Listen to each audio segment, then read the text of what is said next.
Қайырлы кеш, құрметті әріптестер. Good evening, distinguished colleagues. I'm happy to see all of you at this fourth webinar.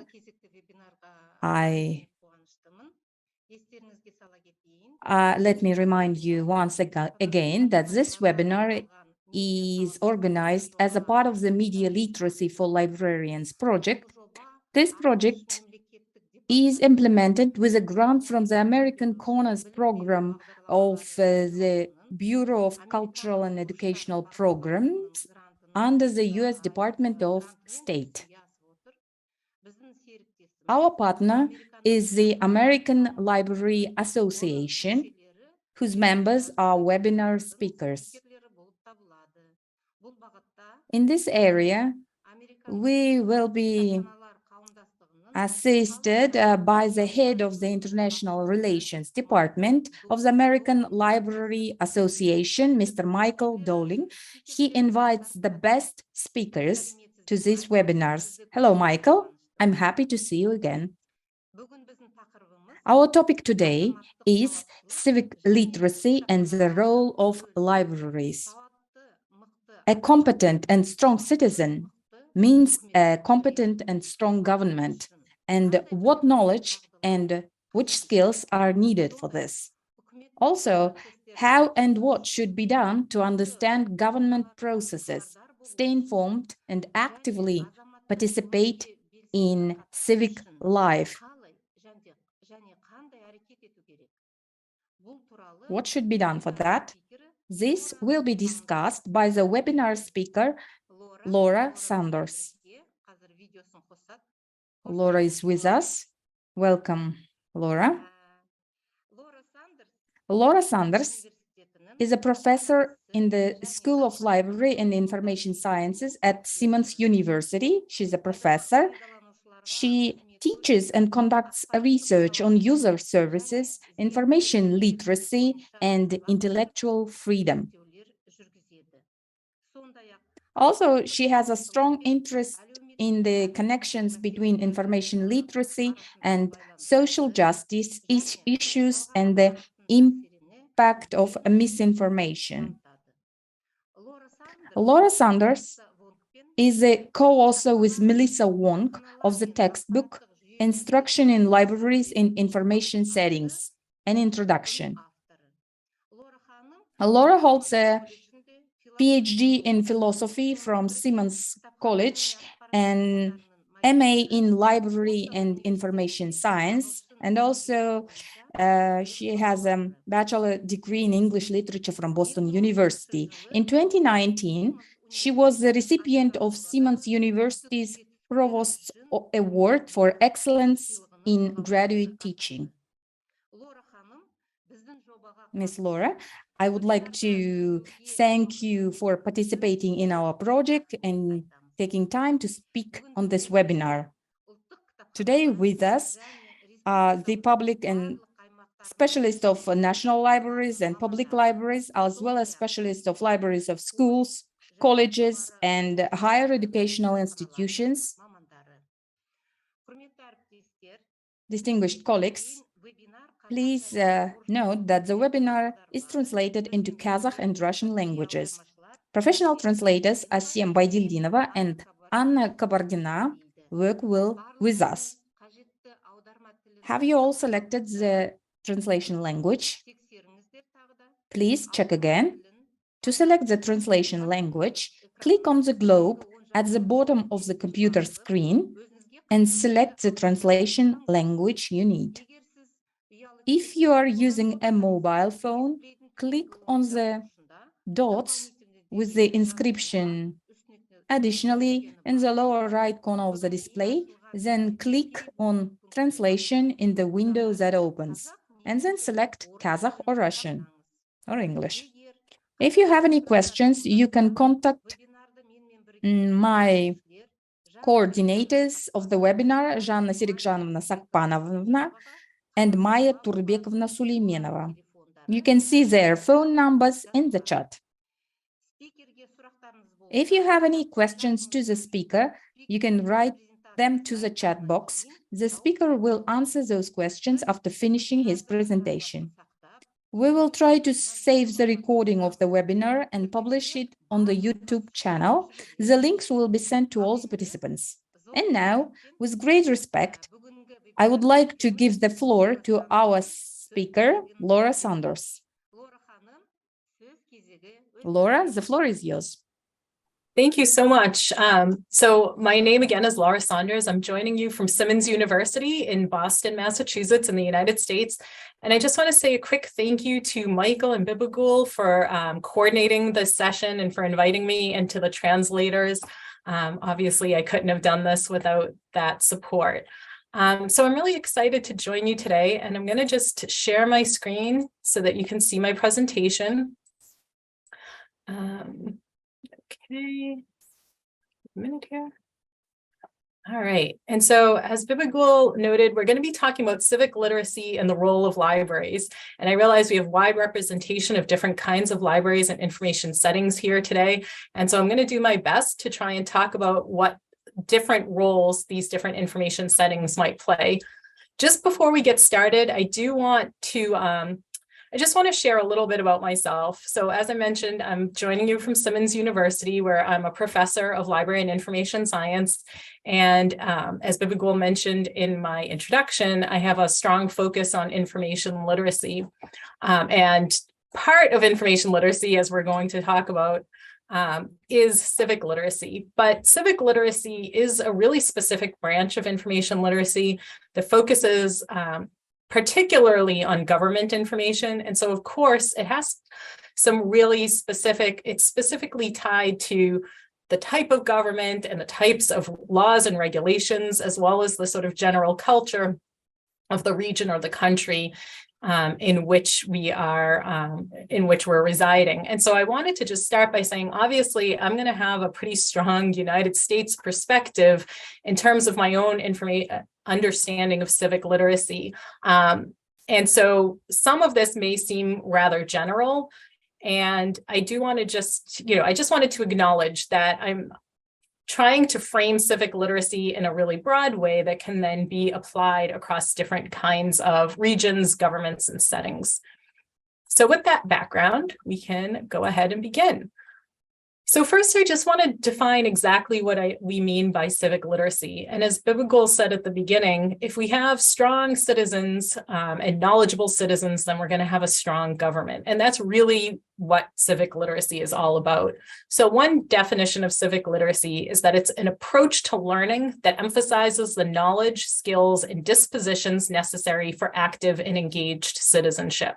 So as that's pretty straightforward in the sense of saying that it really means understanding enough about your government, about your culture, about all of the information structures that make up your government and your culture, so that you're able to partake in self-governance, whether that means voting, whether it means being engaged in your community through volunteering or other kinds of community service. There's a lot of different ways that we can be engaged, but it means that we have all of the knowledge and skills necessary to do that. A similar definition is from Partnership for 21st Century Skills, and that definition is that civic literacy is the knowledge and skills to participate effectively in civic life through knowing how to stay informed, understanding governmental processes, and knowing how to exercise the rights and obligations of citizenship at local, state, national, and global levels. Individuals also have an understanding of the local and global implications of civic decisions. And I like this definition just because it offers a few more specifics than the first one. And one of the things that I like about it is that it acknowledges both rights and obligations or responsibilities of citizenship. And that's something I'll talk about a little bit more later. But I think it's just important to recognize that, in a sense, staying informed, understanding our sort of civic structure, and keeping ourselves informed is really a responsibility of citizenship. It's not just the fact that we have rights like the right to vote, but it's how we exercise those rights that are important. I also like this because it recognizes citizenship at various levels, including like local, national, and global levels. And so it reminds us that whatever happens locally might have the most impact on us, or at least the most immediate impact on us, but that we also have to be aware of what's happening at the larger levels, because all of these things are going to be intertwined and interdependent. So civic literacy depends, at least in part, on being able to access information, and in particular government information. So these are just some of the ways in which we might be able to access information, and some of the ways in which civic information is made available to us. So one is through government documents, whatever it is that the government publishes, whether it's the rules and regulations, whether it's statistics about our demographics, our taxes, our spending, and other kinds of information.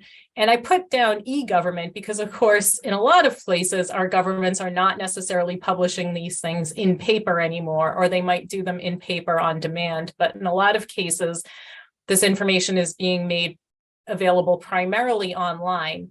And that's important to note because it also means, as we'll discuss a little bit more later, that the people that we work with, our patrons, our communities, not only have to understand information, but they have to understand the technology to access that information. And they actually have to have access to the technology as well. So e-government adds an additional layer to civic literacy.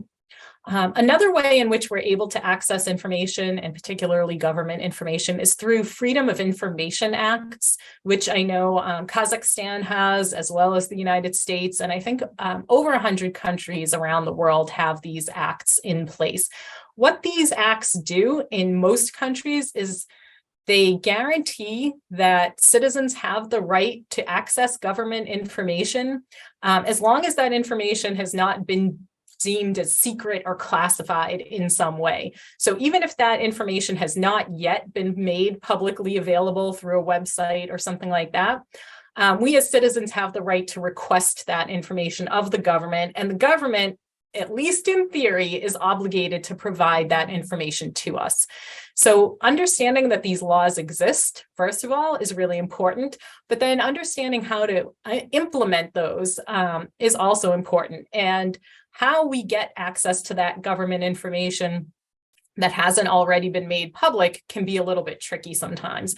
In a lot of cases, there's a lot of forms to fill out. You have to know which part of the government is going to have the information you need, and you need to send your request to the right people.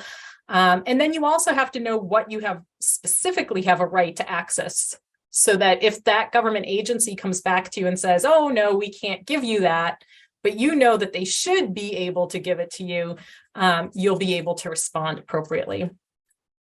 Open meetings are another way in which our governments make information available. So different governments will implement these differently, but in a lot of cases, they will make certain types of hearings or meetings open to the public so that we have direct access to what's being discussed.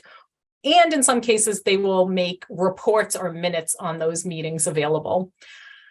A free press is also a really important aspect to access to information, and in particular, government information.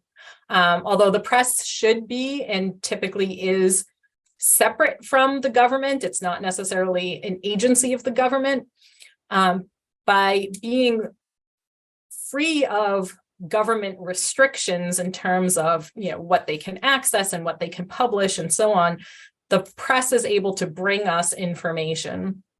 And again, often journalists will understand how to access information that isn't publicly available, and so they will take some of the responsibility and pressure off of us by making those requests for documents and things like that, and then making them available to us. So it's really important to understand the role that the press plays, especially as around the world, unfortunately, a lot of newspapers, journalists, other kinds of media outlets are actually cutting back on the amount of reporting that they're doing, the number of staff that they have, and so on, which of course will impact our access to that information. And then, of course, perhaps most importantly to us today is the role that libraries can play in helping people to access information. And we will be, of course, going into a lot more depth there in a few minutes. So the importance of government information, I would say, can't be overemphasized. And I just have a couple of quotes here that I think really illustrate how important government information is. So the first one is from Erickson, and all of these citations are available at the end of the presentation. But the first one is from Erickson, who says, government information exists to accomplish a particular civic mission. That is to openly record a government's activities and inform the public. Governments produce resources and publications not for profit, but to educate, enlighten, and entertain. I don't know so much about the entertain part, but I hope certainly the educate and enlighten part is true. And then Friedman says, understanding how government works is the essence of power. To be a strong citizen, you need to know how the structures of our government work and how to operate within them. And again, I think this is key when we're talking about civic literacy. Okay, so before we go too much further, wherever we live, in whichever country we are citizens, we have certain rights that are available to us. So again, some of these might be the right to vote, the freedom of speech, the ability to speak our minds, a right to an education, and so on. One thing that isn't usually specified is this right to access information. I can say specifically in the United States Constitution, for instance, which is the document that most explicitly lays out the rights of citizen, there is no right to access information. However, there have been a number of arguments made, both political, philosophical, and legal, to say that even though it's not written specifically anywhere, that access to information is a human right. So in the United States and in other sort of democratic or parliamentary governments, this has been described as an ancillary right. And what that means is that it's understood or implied to be a right because we can't truly exercise all of the other rights that we're given if we don't have the right to access information. So the right to vote is probably the most clear example, right? We have the right to vote. However, if we're not able to access information to tell us a little bit about our candidates, right, who they are, what their positions are on important political questions, maybe what their background is, right? What sorts of experience do they have that has led them to run for these positions? Then we can't make a good decision about who to vote for. And likewise, whatever other kinds of questions we might be asked to vote on, or whatever questions our representatives might be asked to vote on, we can't make good decisions to advocate for ourselves if we don't understand the questions, we don't understand all the implications. So one of the legal arguments is that even though the government doesn't explicitly say we have a right to information, it's implied in all of our other rights. And this has also been codified in the United Nations Universal Declaration of Human Rights, where they actually do say that access to information and the ability to share and transfer information is a human right. One thing that I want to emphasize before we go too much further here, though, is that when governments or even non-governmental organizations like the United Nations talk about access to information, they're usually talking about physical access. And what I mean by that is they're usually talking about our ability to actually get a piece of information, whether that's by finding it online, doing searches online, whether it's getting a hard copy, a paper copy of information that we need, hearing it in a meeting, finding it through some sort of report, news report. All it means is that we're able to actually get the information, which first of all, implies that the information exists. And then second of all, implies that that information is accessible in some way. So again, it's been published or shared in some way, and either it's publicly available or it's available for us to request. Now, obviously, that's incredibly important. If that information doesn't exist or if it's hidden from us, then it's useless to us. But even if it exists and is accessible to us in a physical sense, it's not necessarily useful to us if we can't understand it. So I like to, when I talk about information literacy and civic literacy, I like to talk about what I call social and cognitive access. And what I mean by that is that once we're able to actually get our hands on information, we need the tools to understand that information, to evaluate it and understand if it's trustworthy and credible, and to be able to put it to some kind of use. And so I talk about this as being, first of all, social, because all of us, regardless of who we are or where we live, we are enculturated into a particular community. So that includes things like our government structures and how we understand that government. It includes whatever religious upbringing we may have had or lack of religious upbringing. It means who our parents are, who our family is, and what sorts of ethnic norms we may have been enculturated into. And the reason that is important is because however we're enculturated is going to impact how we understand information, in the sense of we develop norms within our community about what kinds of information is trustworthy and what kinds of information is less trustworthy. Regardless of our individual assessments of that information, we're going to have this sort of natural understanding from our communities about what is more or less trustworthy. So this can be as simple as what media outlets do we trust, how trustworthy do we even believe the government itself to be, or various agents of the government, and so on. So we have to understand that sort of social aspect to information and how that impacts the way that people interact with information. And that at an individual level, we simply have to have the skills and competencies necessary to understand information. We need to be able to evaluate that information. We need to be able to assess the arguments that it's making or understand if it's trying to persuade us of something. And so I want to bring that up because, again, I think this is important because it implies that there's a lot of layers here. As I said, initially we have the information itself and the physical access to information, which can also mean technical access. Do we have the technology that we need to access that information, and do we know how to use that technology? But then we also have to think about the social and cognitive aspects. And I'll talk a little bit more about that when I give some examples later. And so one of the aspects, I would argue, of social and cognitive access is information literacy. And I use information literacy as an umbrella term to encompass a lot of different kinds of literacy, because in my mind, information is essentially everything. And then within that broad description of information, we can have media literacy, news literacy, civic literacy, even financial and health literacy.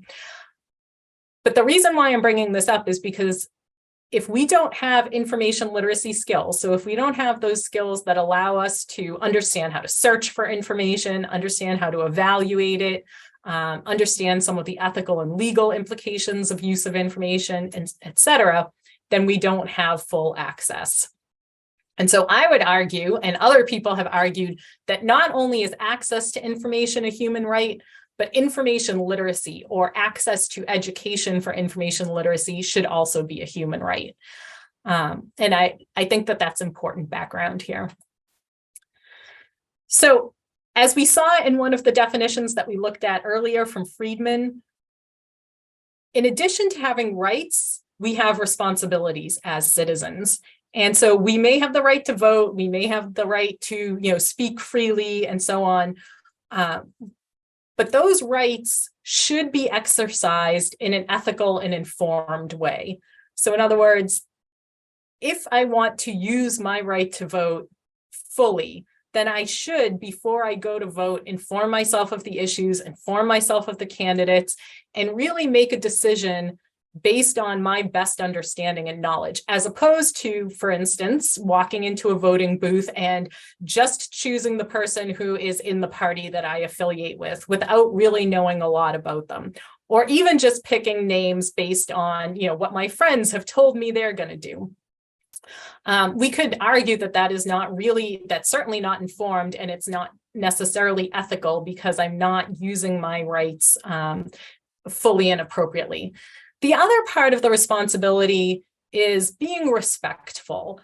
So I say here, civil discourse doesn't always equal civic discourse, and vice versa. What I mean by that is certainly what we have been seeing in the United States and parts of Europe is that our political parties are becoming more and more polarized. So what I mean by that is we have fewer and fewer people who are sort of at the center of an argument, who are kind of considered maybe liberal, maybe conservative, but are able to kind of see and speak to both sides of an argument. And we're seeing more and more people who are going to further and further extremes, both on the right and on the left. One of the reasons that this is important is because, not always, but in many cases, we aren't talking to each other. And certainly when we are talking to each other, we're not doing it in ways that are very respectful or civil. And so I would argue that another responsibility as a citizen with various rights is to be respectful of each other, to take the time to listen to what other people are saying and to judge those arguments that are being made on their surface, and to have an honest conversation. And kind of related to that is the issues of mis and disinformation. And I know that you have already had a presentation on mis and disinformation, so I'm not going to go into a lot of depth. I just want to say that another one of our responsibilities as a citizen, I would argue, is to be really careful about sharing mis and disinformation. We can't necessarily evaluate every single piece of information that comes our way, but we want to at least be aware that there's a lot of mis and disinformation out there, including about civic information. And we want to be really careful if we are going to share information that we've done our best to verify it. Okay, so like I said, I would argue that civic literacy and really any kind of information literacy has three spheres of access, which is the physical, as I already talked about, just being able to get information, the social, understanding that we are all parts of communities and those communities are going to influence how we think about information, who we trust, why we trust, and then that intellectual or cognitive access, which is our own individual ability to evaluate and understand information. So I would say that information literacy is really at the intersection of those three spheres, right? When we have just physical access or just social access, we aren't necessarily achieving information literacy. But when we have all three, then we can at least begin to become information literate. And as I said, in my definition, information literacy encompasses these other literacies, including civic literacy, and should be considered a human right in its own, on its own. Okay, before we get into the role of libraries, I just want to talk also about civic engagement. So as I said, civic literacy is really the understanding of government. So it's understanding how government works. It's understanding how to access and use information related to government. Civic engagement is the next step. I would say we need civic literacy in order to be fully civically engaged. So civic engagement is what we do with our civic literacy. It's the actions that we take. So this definition from Ehrlich says that civic engagement is working to make a difference in the civic life of our communities, in developing the combination of knowledge, skills, values, and motivation to make that difference. It means promoting the quality of life in a community through both political and non-political processes. So as I said, once we are civically literate, once we have civic literacy, then we can actually exercise our community engagement by getting involved in meaningful ways in our communities. So civic engagement can actually be many different things. So this is a illustration, a sort of figure of civic engagement from Illinois State University. And it just shows us that civic engagement can really be a lot of different things. So for instance, civic learning can actually be considered civic engagement. If I go to a library workshop where I learn a little bit about government access to information, then I'm being civically engaged because I'm informing myself. Political engagement, so things like voting or attending open meetings, is a type of civic engagement. Community service can also be a civic engagement. So in other words, volunteering to clean up my neighborhood and things like that. Philanthropy or giving money to community organizations and community services can be considered civic engagement. Social entrepreneurship. So what we mean by that is when we recognize an issue or a challenge in our community and we work to come up with solutions. So an example of this would be some neighbors of mine in our community noticed that our community areas, public parks and gardens and things like that, weren't being used very well, and that in fact a lot of times they were bringing in non-native plants that required a lot of maintenance, required a lot of water, and so they put together a plan to bring in more native species that would be a lot less work to maintain. So you could consider that a type of social entrepreneurship and activism, so a type of civic engagement. So one of the biggest ways that we tend to measure civic engagement is through voting. So I just wanted to give a little bit of a comparative sense of what voting looks like across our various countries, because of course, that's one of the most direct ways that we can be civically involved. So this is some information about voter turnout in Kazakhstan over the last 20, 30 years or so. So going back to about 1994. And I know this slide might be a little bit hard to see, but on the left here, it goes from 50 to 100%. So that means you've never seen voting rates, at least since 1994, below 50%. And what you can also see is this bottom line, the blue bottom line, is parliamentary elections, and the top black line is presidential elections. And so what you can also see from that is that there was a high of parliamentary election turnout in around 1995 and a high for presidential turnout around 2015, 2016. And since then, we've actually seen somewhat of a decrease in voting in Kazakhstan. And this only goes up to 2022. Well, I guess, yeah, that is probably the most recent election. And I would argue your voting rates are still relatively high compared to other countries. The parliamentary election looked like it was about 70, the presidential election was about 70% and maybe between 60 and 65% for parliamentary. If we compare this to the United States, you can see that the scale on this one goes from 20% up to 100%. So there have been plenty of times that we have had voting turnout under 50%. This scale also, the chronology goes back to 1964 through 2020. So it's a longer span of time, but it doesn't come right up to the present. But what you can see is that similar to Kazakhstan, turnout for the presidential elections is typically higher than turnout for the parliamentary elections. We have gone from what was a high in the 90s in 1964. It's sort of consistently gone down since then. And our most recent, according to the most recent stats, we were probably about 60 to 70% turnout in 2020. And then just as one last example, this is voter turnout in Australia. I picked them because my understanding is there's a true obligation to vote in Australia, and that in fact, if you don't vote, you can face a small fine, but it does show that they're really motivated to vote there. So you can see the scale here goes from 87% to 100%. They actually have never, since 1946, they haven't had turnout lower than 85%. And interestingly, though, just like in the United States and Kazakhstan, they've even at those high rates, they've seen declines in recent years. So that 2022 was one of their lowest turnouts in 60 years. So like I said, I just wanted to give a sense of how we might measure civic engagement and how we might think about what kinds of work could a library do in order to support and help to promote that kind of engagement.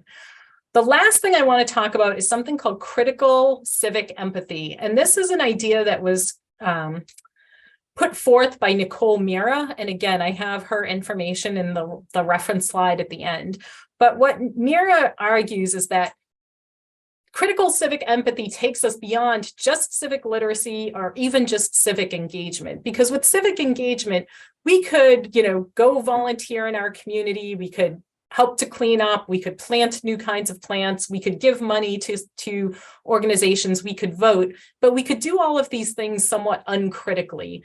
What I mean by that is without really thinking about what's happening in our communities and what needs to change in order to make our community a better place for everybody to live. So yes, planting nice plants does make the community more beautiful.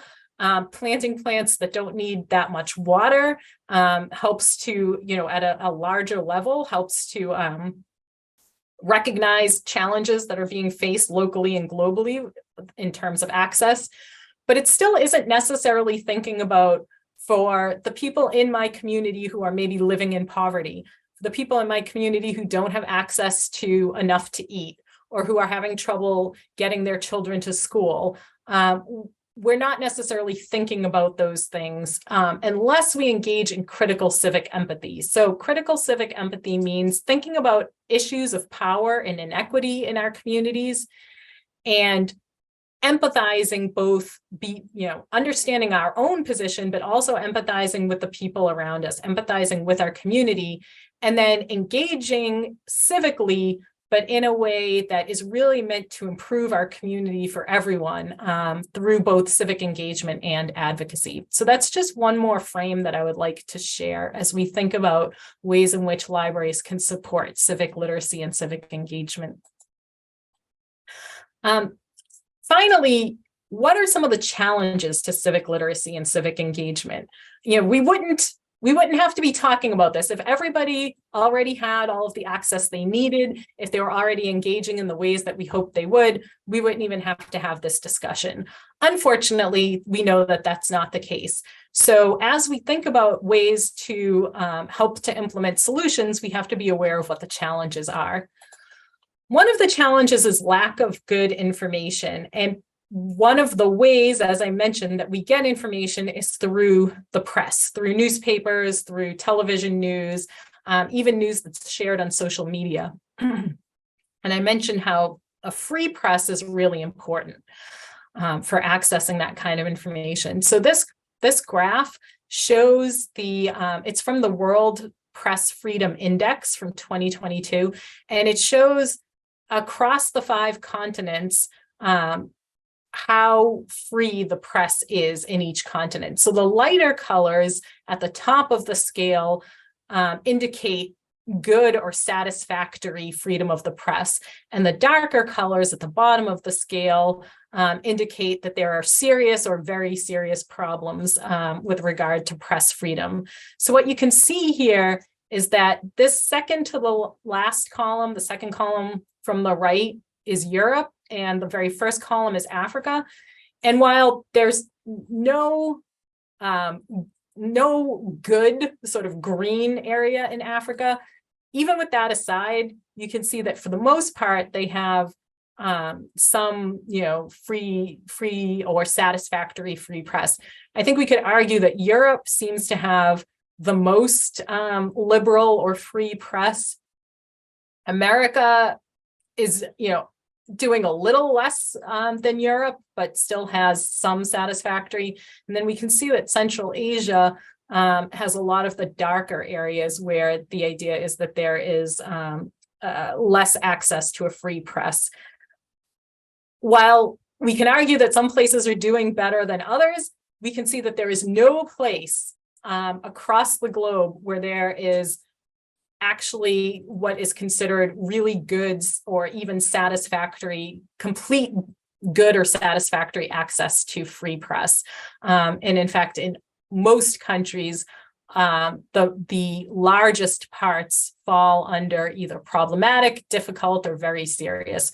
So that lack of news information brought to us by professional journalists is definitely complicating our access to civic literacy and civic engagement.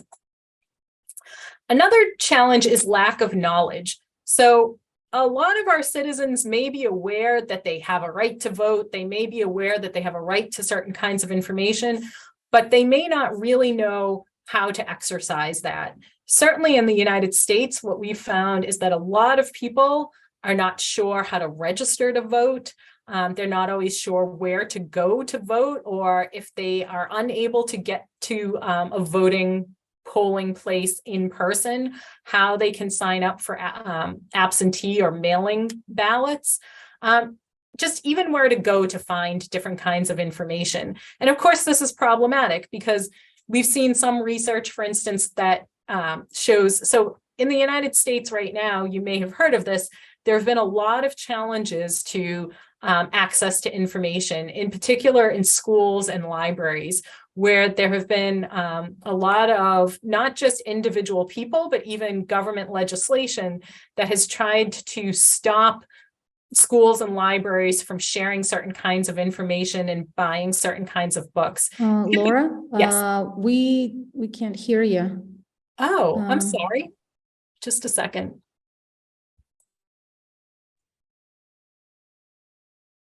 Okay, is this any better? Can you hear me now?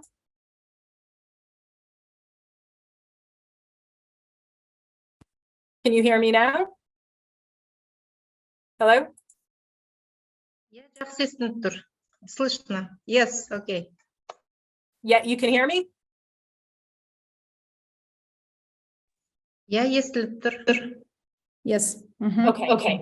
I'm sorry. No, thank you. So yes, lack of knowledge. So we're seeing some, not just individuals, but government legislation that's trying to block certain information and certain books in schools and libraries.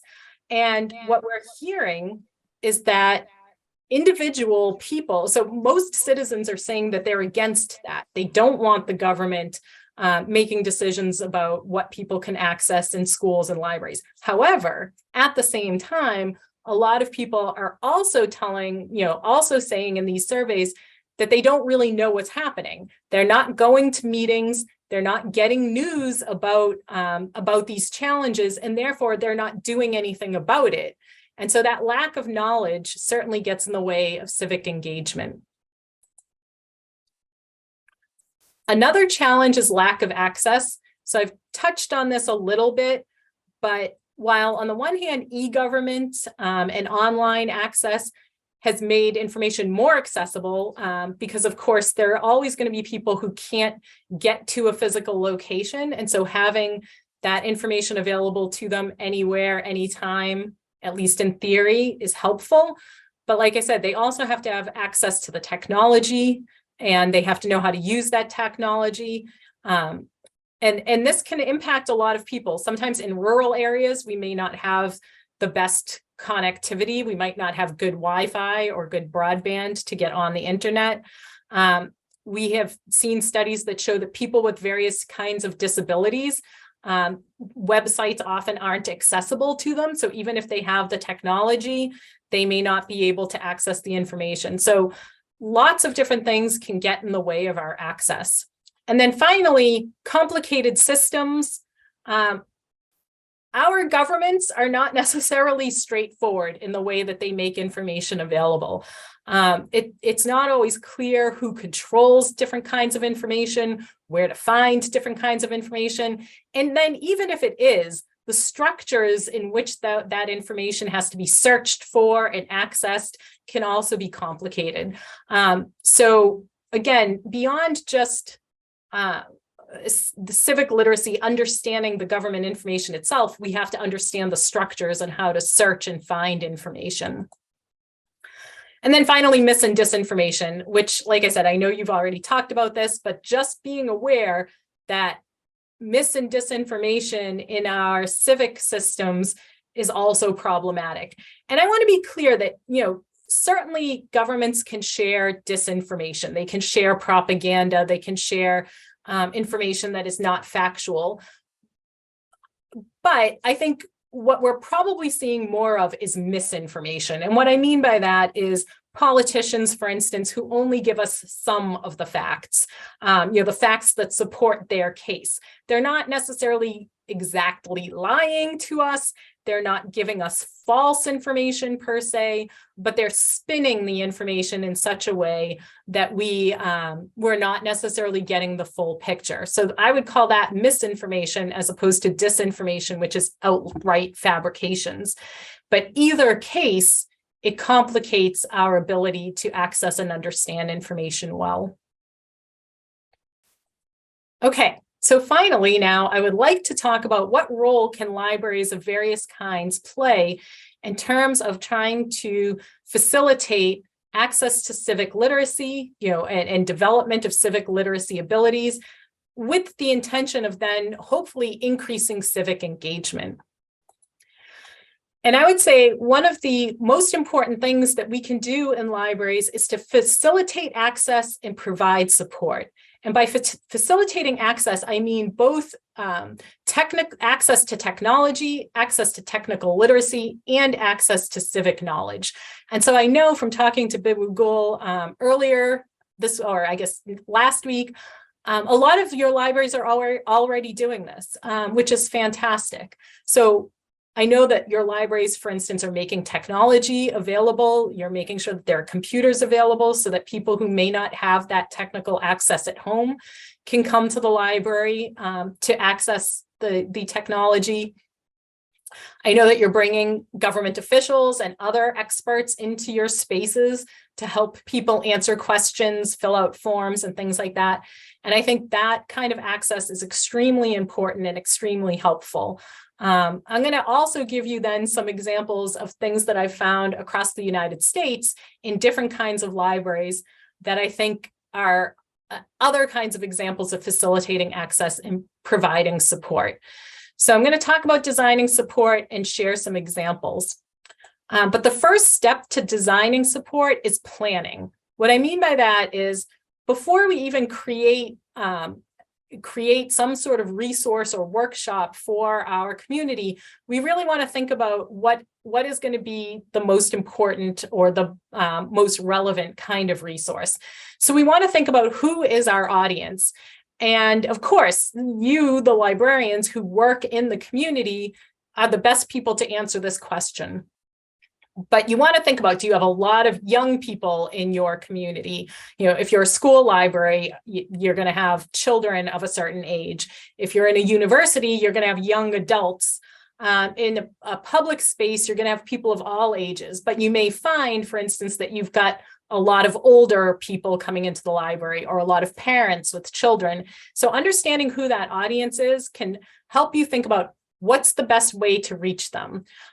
Do they need static guides, like research guides that they can, print out or access online themselves and work through on their own? Or do they want workshops, or do they need access to technology, et cetera? What's the best way to reach them? So we have to ask ourselves, what do our communities want to learn?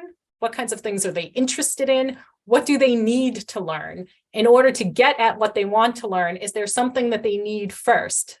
Do they need some of those technical skills before they can actually get to the access, for example? What we also want to think about is, what expertise do we have available on our staff? Are there librarians on our staff who know a lot about government information? Are there librarians on our staff who have maybe worked in news reporting in the past, or who have filed FOIA requests, or who just have a lot of expertise in terms of our community? We want to think about who on our staff could provide some of the support and answer some of the questions. But then we also want, and I should mention also with expertise, we want to think about who has technical expertise. Who on our staff might be able to actually create or maintain websites or tutorials or other kinds of guides, or who is good at instructional design. All of that kind of expertise may be available within our staff. But then we also want to think about, who can we partner with? One thing that's really important for libraries is to remember that we don't have to do everything alone. We can't possibly have all of the expertise to answer every question or create every program on our staff already. So we want to think about who else can work with us. And again, I know you're already doing some of this in terms of having government officials or lawyers or other experts come into your libraries. And so we want to just keep thinking about that. Who else is out there who would be willing to work with us, who may have expertise that we lack?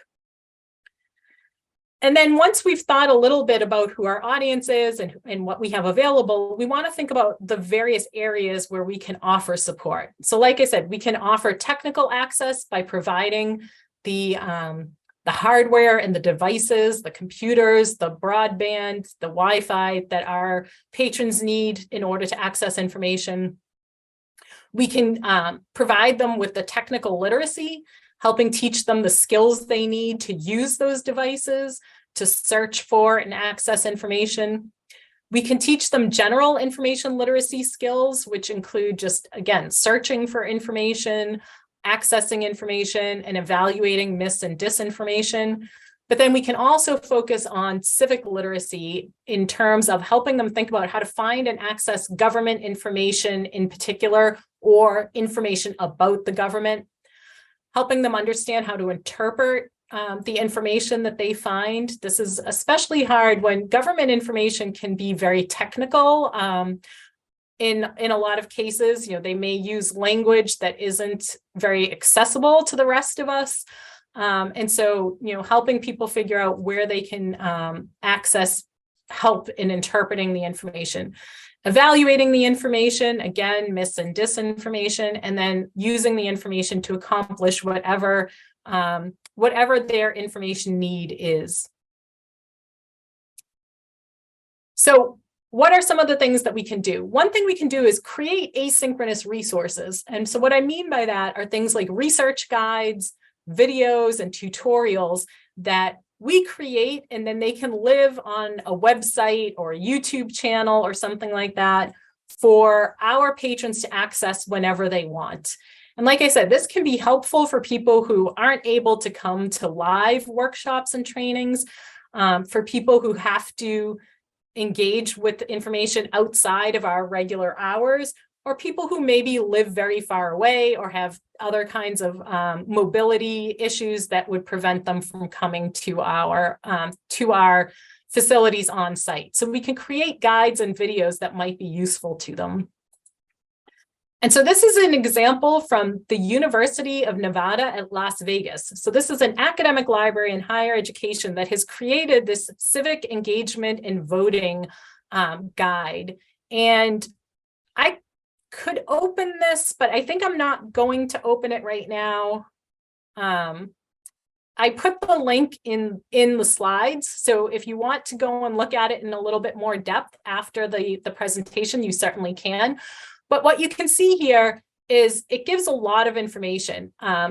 Sort of just above the icon of the hand with the little square that I assume is a voting ballot, you're going to see these tabs about what is civic engagement, researching issues and candidates, voting rights, elections, navigating political influence, how to vote, get involved in various workshops. So what you can see here is that this academic library is providing their students with a lot of information to try and help them to get more civically engaged. In particular, the tab that I opened right now is on researching issues and candidates. So they're giving these students an idea of, before you go to vote, here are the places you can go to find out more about the people who are running for office and about the questions that are being voted on. But if you click into voting rights, for instance, it shows people, it talks to people about the right to vote, and then how to vote, walks them through how to find their polling station, how to register to vote if they haven't already done that. So there's a lot of good information there. The Get Involved section is really moving from information to engagement, where it's giving the students ideas about what they can do to get more civically involved and engaged. In the United States, what we found is that young adults, so people who are at like the college, university age, first of all, in a lot of cases, they have only just become eligible to vote. And in a lot of cases, they may not have done the steps in order to be able to actually be able to vote. They may not have registered. They may not be aware of where they have to go. And so this kind of help coming from their school can be really important. This is another example from a public library. So this is the Boston Public Library, very close to where I work. And it has some similar information in terms of, you can see on the sort of left-hand navigation bar, it has information on how to register to vote, information on candidates and issues, and information on how to check facts. And so again, I have opened up the registration tab. And so what you can see here, first of all, a list of information on how to figure out if you're eligible to vote in Massachusetts.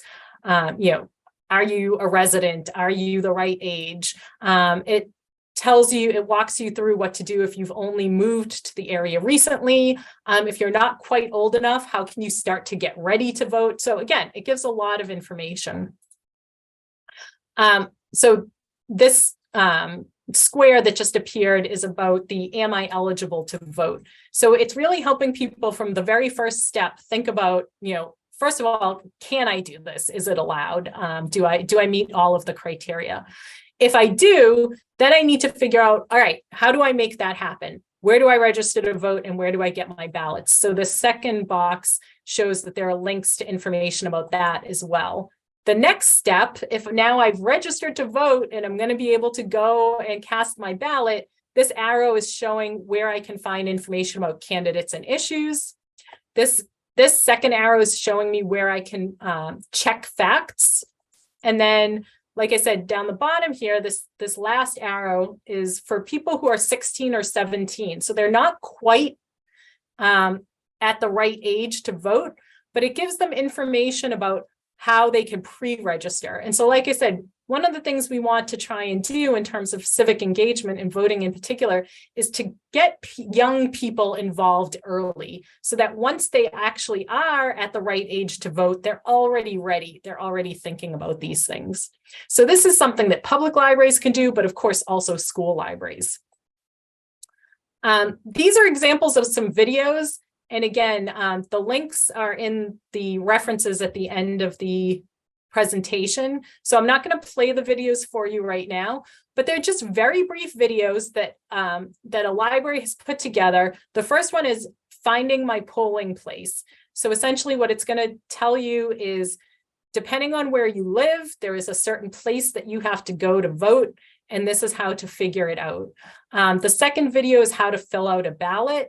And then the third video is how to get and return an absentee ballot. So if you are not going to be able to get to your polling place on election day, it walks you through the steps to vote remotely. So these videos are very brief. They were put together by the librarians themselves, and they're something that the patrons can access anytime. In addition to asynchronous resources, we can also offer programming. And like I said, I know that you're already doing this, so I'm just going to share a few examples from the United States of different kinds of programming. And the programming can be workshops where we, the librarians or other community partners, are sharing information with the public. So again, we're kind of taking experts who have certain information about the government, about civic information, and they're sharing it. But another way that we can help people to get civically engaged is through facilitating conversations. So I'll show you an example of that as well. So this first slide is a flyer for an event called Civic Engagement 101 that was taking place at a public library in the United States. And so this workshop it's led by a law professor. So again, it's not necessarily the librarians, but the librarians put it together and they hosted it. And it's going to walk people through local government information. So learning more about local government, but also learning how to engage with civic leaders. So how do you find out who your representative is? How do you get in touch with that person? How do you help them to understand what's important to your community?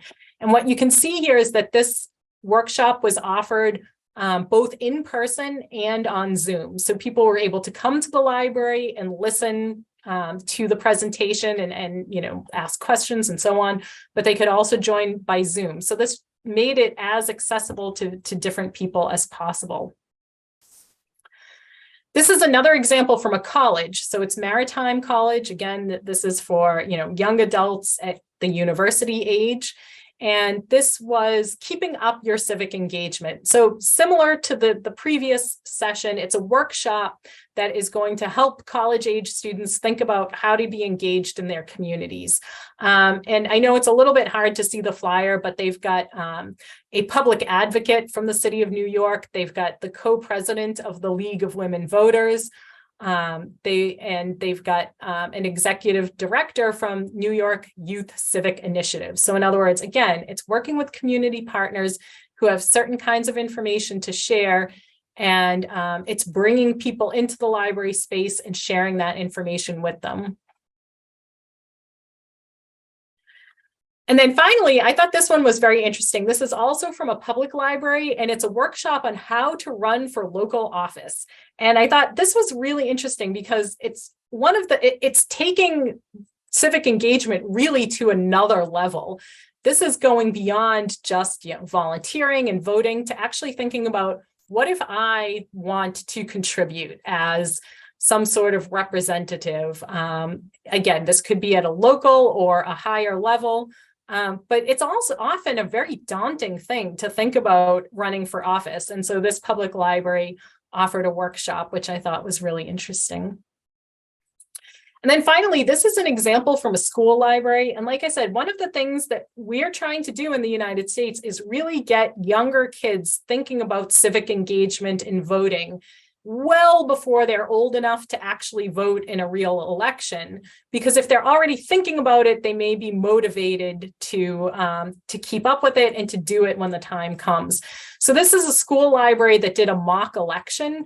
The headline says, thousands of students cast their vote in a mock election. So this school library set up little polling places. You can kind of see they put up these little blinders so that each student could go and have their own space. They had ballots, and they had real offices and candidates that the students could vote for. They could tally the elections, talk about who would have won, just going to vote in and of itself and just kind of seeing what that process is like, I think is really helpful. But then, of course, the school also can provide some support in terms of talking to the students about, how do you learn about a candidate? How do you find more information, and so on. So these are all workshops where we're giving people information. But if you remember at the beginning of the program, I talked a little bit about civil and civic discourse, and the fact that in a lot of cases, it seems certainly in the United States, people are getting very heated and argumentative. We're finding that it's harder and harder for people to talk with each other when they're on different sides of an issue, in part because they're so polarized.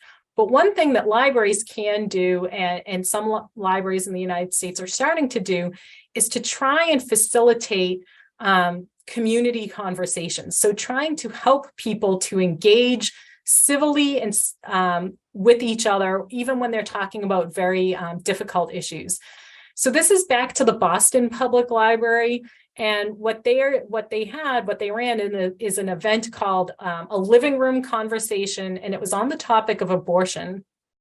So you may have heard quite recently in the United States, the Supreme Court overturned the judgment that gave women a right to an abortion.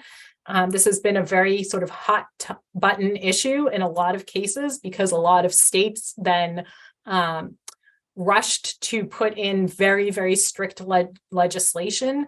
And again, this is something that people often feel very, very strongly about. And so it makes it difficult for them to talk to each other sometimes. So at the Boston Public Library, what they did is run this facilitated conversation. So this was not about bringing in a lawyer or a doctor or even a librarian to talk about, how to find out information about abortion or how to find out information about the law. Rather, this was about bringing the community together and letting them talk to each other. But this is a very structured conversation. So in other words, the librarians receive a toolkit that helps them to set up the conversation, to lay down guidelines for how people are going to talk to each other, that helps them think about how to frame the conversation and the questions. So the librarian's role here, like I said, is not necessarily to give information, but it's more about setting up a space and setting up a space and some guidelines so that people can talk to each other and hopefully get to a point where even if they don't agree with each other on the topic of conversation, they are at least at a point where they're starting to listen to each other. And then finally, as librarians, another thing we can do is outreach. So in other words, in some cases, we can get out of the library and go meet people where they are. Again, this may be harder in some libraries than others, but if we are able to get out of the library and go to other places, we're often going to reach people who might not have ever come to the library. So some libraries are doing what they call pop-ups or other kind of community engagement. So this is an example of a pop-up, and basically what a pop-up is, if you haven't heard of that, is it's when a library or any other kind of organization puts together materials that can be assembled very quickly and that can be taken out of the library and set up in other spaces. So for instance, if the government is having a community meeting at City Hall, the library could take some information, so, maybe a laptop computer or something that was able, some kind of device that's able to connect outside of the computer. And they set this up at a table at that other space, and they're able to help people access information. So this particular pop-up from Skokie Public Library is a civics lab. So they bring together civic information around different kinds of topics, and they bring it out of the library for different kinds of events. So again, this could go to schools, it could go to senior living centers, it could go to other kinds of community events. And it's just a way for the library to reach people who might not have come otherwise and to share information. And it can be information, civic information about the government, as well as information about the library. And then finally, I wanted to talk about librarians helping other librarians. In addition to creating resources for our patrons, those of us who might have a little bit more training or who might have community partners who have additional training can create resources to enable our colleagues to do a little bit more. So this is a research guide from the Massachusetts library system that is for other librarians on civic engagement. So it has tabs on why should libraries promote civic engagement. It has approaches for doing that. It has examples of library civic engagement programs. So in other words, it's a lot of information that the librarians themselves can use to help them get started on creating a program or extend what they're already doing. And so we can really think about supporting each other as well as supporting our communities. All right, so I know this is a really long talk, and I am going to wrap it up now. Just in conclusion, I want to say that civic literacy is absolutely crucial. As we see more polarization, as we see various things happening around the world in which the press and the people are often getting less and less access to information, if we really want people to be able to fully participate as citizens, we have to make sure that they have the knowledge and the skills to do that. And then we want them to go that step beyond and really engage with their communities in order to try and improve those communities and make them a better place for everybody. So I would argue that libraries have a really strong role to play in terms of supporting all of those various aspects of access, right? Like I would say those technical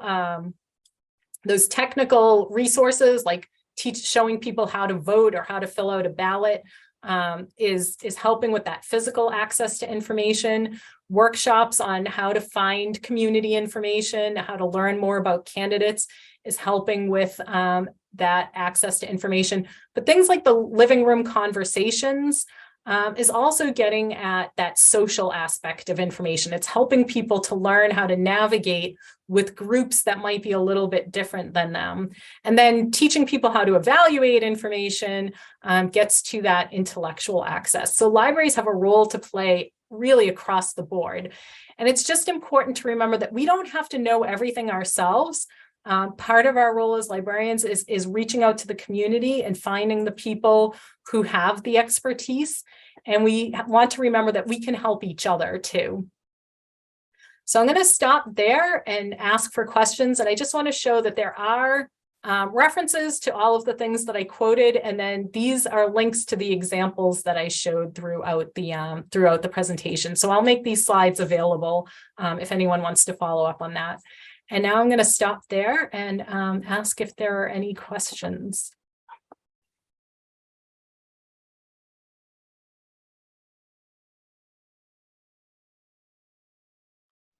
Рахмет, Үлкен рахмет, Thank you Лаура. very much. Thank you very much. That was very important topic you have discussed. Thank you very much for sharing this information with us. It has been very deep and very interesting. And you have raised a lot of important issues. As for me personally, you have talked about intellectual literacy. We know about it, but we have not raised these issues before. And you have also said about different types of literacy and the links between those different types of literacy. And we have discussed it all today because media literacy, information literacy, intellectual literacy, they are all related to civic literacy, as you said. And I think this is very important. Сегодня была очень важная тема. Dear colleagues, so today we had a very important topic. Laura shared with us the connection between media literacy and information literacy and civic literacy in our skills of understanding government information. Very often, many documents that are publicly accessible, they're written in such difficult language that a common person has hard time understanding. Information, official documents published by the government. And as librarians, perhaps we have not done enough in helping people understand information. Our libraries are often limit themselves with just providing space for public figures and candidates, civil servants, when they meet with population and some community leaders. We provide space, provide support. When there is official information, we publish. We provide physical access to this information. But as Laura said, it is also very important for our population not just have physical access, but have tools and knowledge on how to interpret the documents and understand what benefits for them the information would bring. I speak both Kazakh and Russian so that all of our participants Intellectual literacy is very important for us. I would like to thank Laura for that. She has told about different types of literacy, and she has told about the importance of the connection between these types of literacy. And she has also told about the experience of the American librarians. Today at the webinar, I have got a lot of useful information. As for the questions, we have several questions. The first one, some universities, colleges, and rarely schools have the practice of students' self-governance. As the president and his or her team are elected from the students, then they try to solve different problems related to the academic process, places of residence of students coming from the other locations, organizing different activities, events, etc. Can this practice be regarded as teaching citizenship activism and being involved into social life? What do you think about this? Yes, I would say absolutely. I think that's an excellent example. And it is definitely the case here in the United States as well, that a lot of, I would say probably most colleges and universities have a student government association, which does exactly what you talk about. So students can run for office, they're elected by their fellow classmates, and then once elected, that body will advocate for the students. They will solve certain kinds of issues, as you said. And this also happens sometimes at the lower school levels, high schools, and so on. And so absolutely, I think that's an excellent way for students to start learning a little bit about the democratic process. And I think it's a great way, and I think libraries can certainly support that as well. Excuse me. And I wanted to say, it's not quite the same, but somewhat similar. In a lot of universities, we invite students to be on certain committees. So, for instance, committees that determine, how the curriculum is going to be shaped, or things like that. And so, again, those students are not necessarily elected, but they can see the process in terms of how faculty run a meeting, what they vote on, what the voting process is like, and things like that. So I'm glad you brought up that example. I think it's an excellent one. And the next question, Laura. Usually government information is published at their official websites. It's shown on TV, broadcast on the radio. It can be spread also in the social media of the certain political parties and public agencies. However, for different reasons, information may be not complete or irrational or not true or half true. You have told about this. Disinformation and manipulation of information is also actively used during pre-election campaigns. What are the main features of such partially true information, and what are the simple ways to distinguish between the truth and false information? That's an excellent question. And so, yes, I think it's absolutely true that in a lot of cases, we're not necessarily getting the full information, especially, in a lot of cases across the board, whether it's coming from the government or it's coming from other places. And whether it's on purpose or not, we're not necessarily getting all the information. So I think that there's a couple of things that we can do. First of all, we have to help people to sort of develop an appropriate level of skepticism. And I say appropriate because there is a point where people can become too skeptical and they start to not trust anything. And this is where we can actually start to get into the area of conspiracy theories and things like that, where people start to think that, that no information is trustworthy. We don't necessarily want to go that far, but we also don't want people to just accept all of the information that they get without thinking about it critically. So I think part of it is helping people, just reminding people over and over again to think about the information that they're receiving, to look at it closely, especially if it's important information. Some of the research on mis and disinformation, and I imagine Nicole Cook probably shared this with you, is what they call misinformation inoculation or pre-bunking. And all that means is that people are somewhat less likely to be fooled by misinformation if we warn them ahead of time that, to be skeptical and to be aware that they might not be getting full information or correct information. So I think reminding people to be, skeptical and vigilant is one important thing.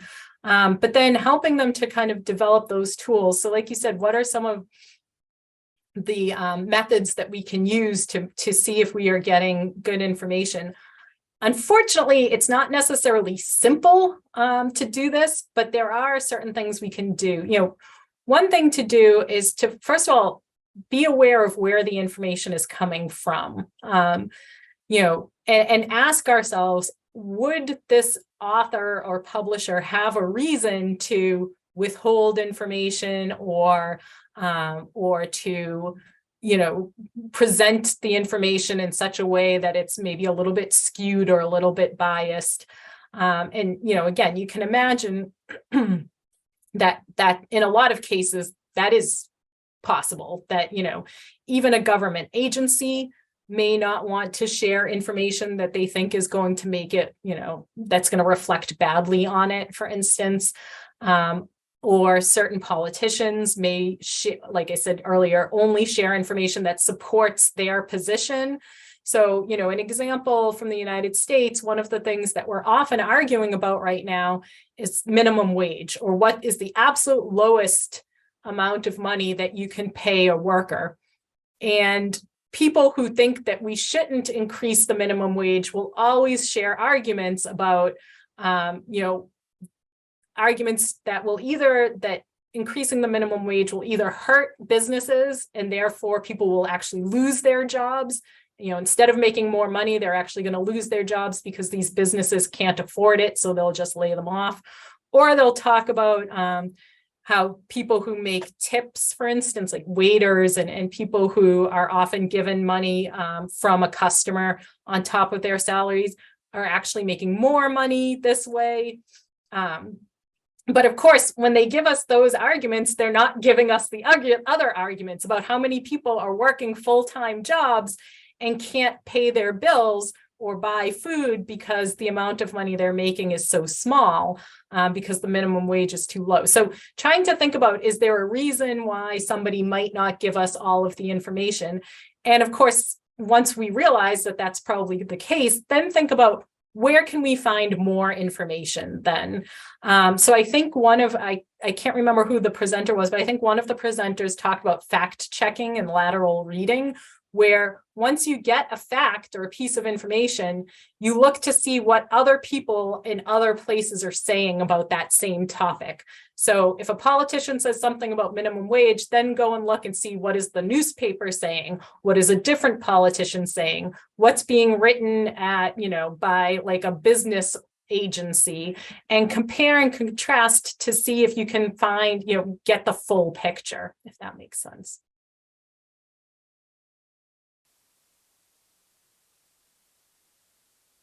Рахмет, Лора ханым. Тағы бір сұрақ. Thank you very much. One more question.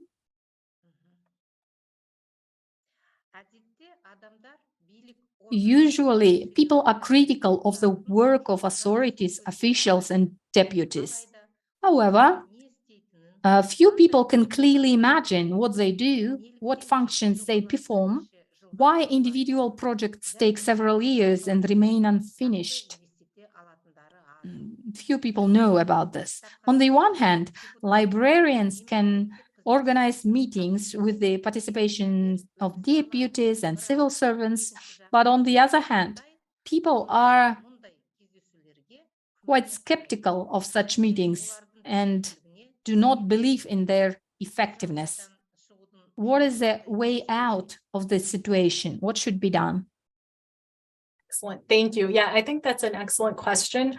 And I think this gets a little bit to those different types of access that I was talking about. So like I said, there's social access where our communities have taught us perhaps to be wary or skeptical of certain types of information, which might include government information. And sometimes this is for really good reasons, right? As an example, in the United States, at one time, the government used to run experiments, medical experiments on people of color. And so you can imagine that, you know, at this point, many people of color are going to be skeptical about government information, and they have every right to be skeptical with that history. But then, as you say, in some cases, that skepticism may go too far, and it may actually prevent them from getting good information. So, you know, the recent pandemic and information around how to stay safe during the pandemic is a good example, I think, of your question, because first of all, it speaks to the fact that there were certain communities that didn't trust the government to give them good information, whether it was about vaccines or wearing masks or any of those kinds of things. And then there's also the fact that that information kept changing. And so even people that I know who are very smart people, started to feel very skeptical, and they started feeling like they were being lied to, because how can you tell me one day that it's really important that I wear a mask, and then a few days later, it feels like only a few days go by and you're telling me that mask doesn't help at all. And so then they start to feel like they can't believe the information. So I think what you said in the question is exactly right, that we have to help people to understand the processes behind these, behind the creation of this information.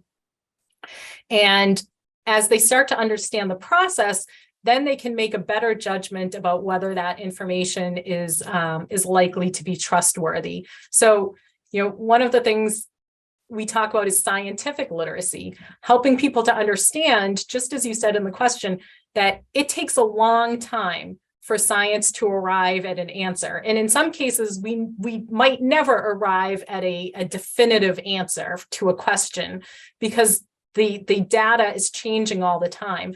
But helping people to understand, there's a reason why science might tell us one thing one day and something else another day. And it's not necessarily that they're lying, but as they gather more data and run more tests, they get better information. And so kind of developing that sort of literacy so that people understand like methodologies for science and things like that. In terms of government, as you said, I think sometimes helping people to understand how the government works, what roles people play, what work they do, can help the public to understand what that person is trying to achieve. And again, in some cases, it may also cause us to be skeptical, but in other cases, it might help us to understand that this person, that they have certain motivations, that they are perhaps sharing the best information that they have at the moment. And so a lot of it is, I think a lot of it, one of the things that I've been reading that I think is very interesting is, instead of trying to label something as true or false, what we need to think about is how likely is it to be true, right? So most things, especially when we're talking about science, are not going to be necessarily 100% right or 100% wrong. And this is true about even non-scientific information, like my example of the minimum wage. There's not necessarily a definitively right or wrong answer. So what we want to do is, anytime somebody shares information with us, think about how likely is it to be true, or is it more true than false, and kind of look at it as a spectrum instead of a binary question. And that might help people to kind of understand the sort of fluid nature of these things, that and the fact that there's always a little bit of room for error, without it meaning necessarily that people are trying to trick us.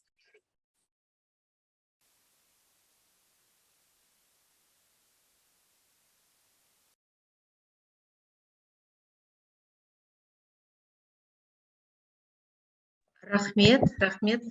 Thank you very much. And the last question from me. I understand that you are tired probably, but that's the last question. Along with the development of neural networks, the threat of deepfakes is increasing. Any person, any voice can be faked. It is difficult to distinguish whether this is a real image, a real person, a real political leader, or a fake one. What can stop this process, in your opinion? That is a really difficult question, and it's something that I think people are struggling with across the board. I think that a lot of the answer to that question is probably more technical than even I can understand at this point. I know one of the things that people are thinking about is blockchain technology, and the ways in which you can take certain information, sort of like snippets or snapshots of information, and sort of verify them, put a tag on them to say at this date and this time, this is the sort of like definitive version of this information. And there's some discussion about whether that might help in terms of verifying certain kinds of information, including deep fakes. But like I said, this is a little more technical than I am really able to get into. I do think a couple things that we can do is to think about, I suppose there's a difference between a deep fake that is done to be funny, having a government official look like they're singing a song or saying something silly, and doing something that is meant to, again, to really undermine facts. So actually having that government official share incorrect information.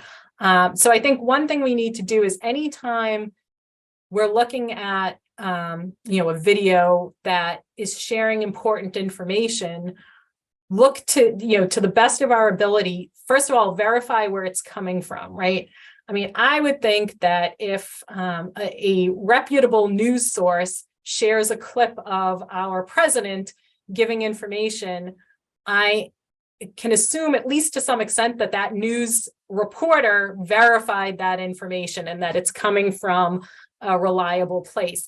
But if that shows up on my Facebook page, that same video, and I don't know where it's coming from, or it's just being shared over and over again, I'm going to be a little bit skeptical. So the first thing is to look at where the information is originating. Doing reverse searches can sometimes help. So like if you take an image and you put it into Google, you can sometimes find like the original image. And then that can sometimes help you to verify, like if somebody is sharing something right now, they're sharing what looks like a big protest, and they're saying like, this is happening right now, people are protesting XYZ. But then we search that picture and we find that it's actually a picture from 10 years ago in a different place. That can help us to verify the information that we're looking at as well, or at least it can start to. So I would say looking at the sources, trying to get back to the original source of information if possible. And then if somebody, like if the person in the video or whatever it is we're looking at is saying something that seems very much out of character, I would also probably ask myself if this is, I would want to take whatever steps I can to verify that, right? So, if you had something like President Obama saying something very racist or something like that, I would be very skeptical that he really did that. So what I might want to do then is go and look to see if any reputable news sources are reporting on this, and are they saying that this actually happened? Or sometimes I might even be able to find a fact check site that has already checked this video and determined if it's real or not. So I think those are a couple of things that we can do, but I think we're going to have to keep working at figuring this out because the technology is often getting ahead of us.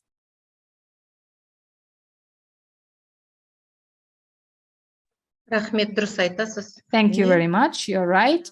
We have to develop our skills and knowledge all the time. Thank you very much, Laura.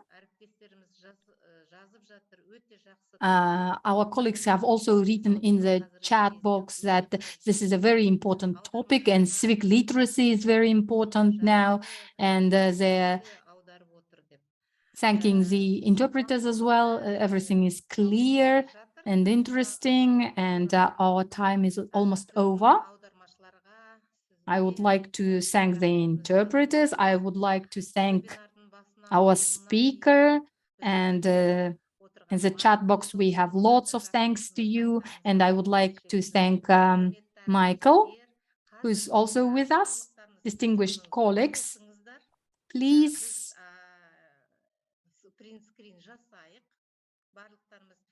you need to switch on your videos. We need to do the print screen. Somewhere the internet connection was not very good. That's why people were not able to hear everything. But we are almost 500. There are almost 500 participants. So it's very good. I would like to say to all of you that we've recorded this webinar and we will send you the link in the YouTube to this webinar, so where you'll be able to see it. If you had any problems with connection. So we need to do the print screen. For that, we need to switch on our videos. This is the first time we're doing this, because before we were scared that